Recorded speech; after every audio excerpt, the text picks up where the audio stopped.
আসসালামু আলাইকুম রহমতুল্লাহ বরকাত। আউযু বিল্লাহি মিনাশ শাইতানির রাজীম।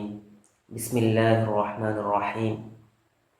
কুল্লু নাফসিন যায়িকাতুল মাউত সুম্মা ইলাইনা তুরজাউন।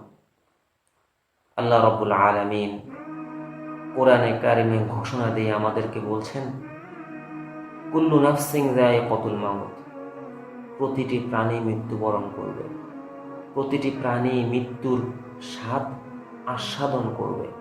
সুম্মা ইলাইনা তুরজাউন, তারপর আমারই কাছে তারা ফিরে আসবে। আল্লাহ রাব্বুল আলামিন কোরআনে কারিমের অসংখ্য জায়গায় এইভাবে আমাদেরকে মৃত্যুর কথা স্মরণ করিয়ে দিয়েছেন বারবার, কিন্তু আমরা সেই মৃত্যুকে ভুলে আছি। সেই মৃত্যুর কথা আমাদের একটা বারও স্মরণ হয় না। এটা আসলে একটা কুয়াশার মতো, সত্যটা আমরা বুঝি না, ঢাকা পড়ে আছে, চাপা পড়ে আছে।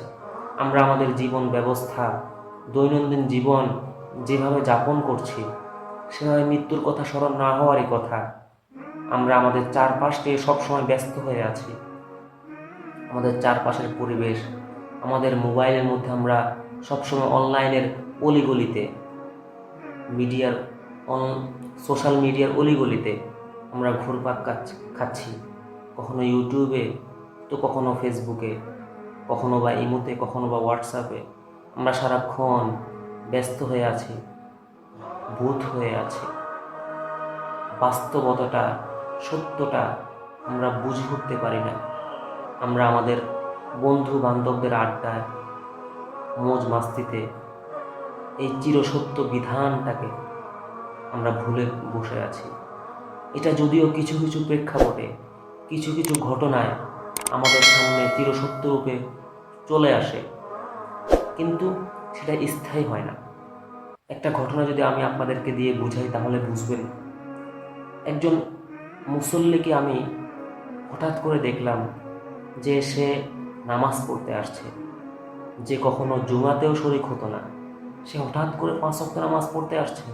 আমার কাছে দেখে আমি আশ্চর্য হলাম, অবাক হলাম যে এই পরিবর্তনটা কিভাবে আসলো তার মধ্যে। এরপরে 10-12 দিন 15 দিন যখন সেভাবে কাটলো, সে ফজরের নামাজটাও পড়তো। ফজরের নামাজটা পড়া কিন্তু খুবই কষ্টের, কিন্তু সে ফজরটাও পড়তো।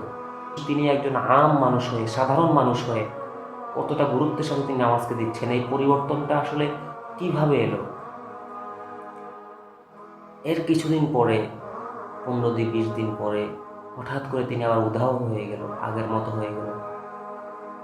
আমি আসলে বুঝে উঠতে পারলাম না যে তার পরিবর্তনটা আসলে কেন। একবার ভালোর দিকে পরিবর্তন, আবার মন্দর দিকে যাওয়া, আগের জীবনে ফিরে যাওয়া, এটা আসলে কেন? তো খুঁটিয়ে দেখলাম, জানতে পারলাম যে তিনি পরিবর্তন হয়েছেন এই কারণে যে তার বাবা ইন্তেকাল করেছেন। তার বাবার ইন্তেকাল দেখে, তার বাবার সেই মৃত চেহারাটা দেখে তার কবরের কথা মনে পড়ে গেল। তার চির অমোঘ সেই মৃত্যুর বিধান, মৃত্যুর কথা তার মনে পড়ে গেল। সে মনে পড়ার কারণে ভীত সন্ত্রস্ত হয়ে সে নামাজের দিকে আসলো, আল্লাহর দিকে আসলো। সে তার পিছনের জিন্দেগি ছেড়ে দিল। তার মনের মধ্যে সবসময় মৃত্যুর কথা ঘুরপাক খাচ্ছে। তার বাবা ইন্তেকাল করেছে, তাকেও যে মরতে হবে, এটা তার মনের মধ্যে বদ্ধমূল হয়ে গেছে। এটাই ছিল তার নামাজের দিকে আসার কারণ। নামাজ থেকে আবার কীভাবে সে আগের অবস্থানে ফিরে গেল, সেটা যদি আমরা একটু খুঁটিয়ে দেখি, তখন দেখলাম সে তো ভালো হতে চেয়েছে। আল্লাহ রাব্বুল আলামিন এইভাবেই আমাদেরকে বিভিন্ন মর্মান্তিক ঘটনা দিয়ে তিনি আমাদেরকে ভালোর দিকে ফিরিয়ে আনেন। আমি অসুস্থ হয়ে পড়েছি, এটা আমার ভালো হওয়ার লক্ষণ। আল্লাহ তাআলা আমাদেরকে বিপদ আপদ মুসিবত দেনই এই কারণে আমাদেরকে ফিরিয়ে আনার জন্য, বা আমাদেরকে বিভিন্ন ঘটনা পর্যবেক্ষণ করান, আমাদের সামনে আমাদেরকে দেখান, আমাদেরকে ফিরিয়ে আনার জন্য, সত্যটা উপলব্ধি করার জন্য। তো তার পরিবর্তনটা আবার কীভাবে হলো? সে তো ভালো হতে চেয়েছে, কিন্তু তার পরিবেশ, তার সোসাইটি, তার বন্ধুবান্ধব, তার যে পরিবেশে সে থাকতো, যে তার মা বাবা, তার ভাই বোন, তারা কেউ দিনদারি না। তো একজন মানুষ খারাপের মধ্যে থেকে কীভাবে সে ভালো ভালো পথে আসবে? যদিও সে ভালো হতে চায়, পারবে না তো। একজন মানুষ ভালো হওয়ার জন্য তার পাশের সঙ্গী সাথীরা ভালো হওয়া লাগে। একজন মানুষ ভালো হওয়ার জন্য তার পরিবার ভালো হওয়া লাগে, তার মা বাবা ভালো হওয়া লাগে। যৌথ উদ্যোগে একজন মানুষ ভালো হয়। মানুষ খারাপের দিকে বেশি ধাবিত হয়। তো ওই খারাপের মধ্যে থেকে কিভাবে একজন মানুষ ভালো হবে, যদিও সে ভালো হতে চায়? তো সে নামাজ পড়তো, নিজের আবেগ কাজ করতো, কিন্তু ওই আবেগটা বেশি দিন টিকে থাকতে পারলো না। তার পরিবেশের কারণে, তার সোসাইটির কারণে তাকে পিছুটান করে রাখে, তাকে পিছিয়ে রাখে, তাকে সামনে এগোতে দেয় না।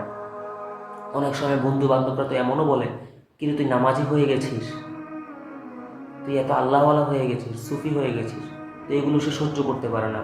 আর শয়তান তো সবসময় লেগেই আছে, নফসের ধোঁকা তো সবসময় লেগেই আছে। তো আল্লাহ তাআলা আমাদেরকে বিপদ আপদ মুসিবতগুলো দেনই আমাদেরকে ভালো হওয়ার জন্য, সত্যটা আমাদের সামনে উদ্ঘাটন হয়। কিন্তু সেই চিরসত্যটা আমরা আমরা যদিও কিছুক্ষণের জন্য ভালো হই, একদিনের জন্য, 2 দিনের জন্য, কিন্তু ভালোটা স্থায়ী হয় না।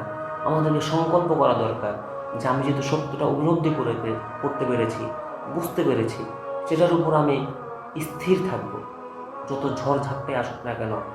এই জন্য আমাদেরকে প্রতিটা দিন মৃত্যুর কথা একবার হলেও স্মরণ করা দরকার।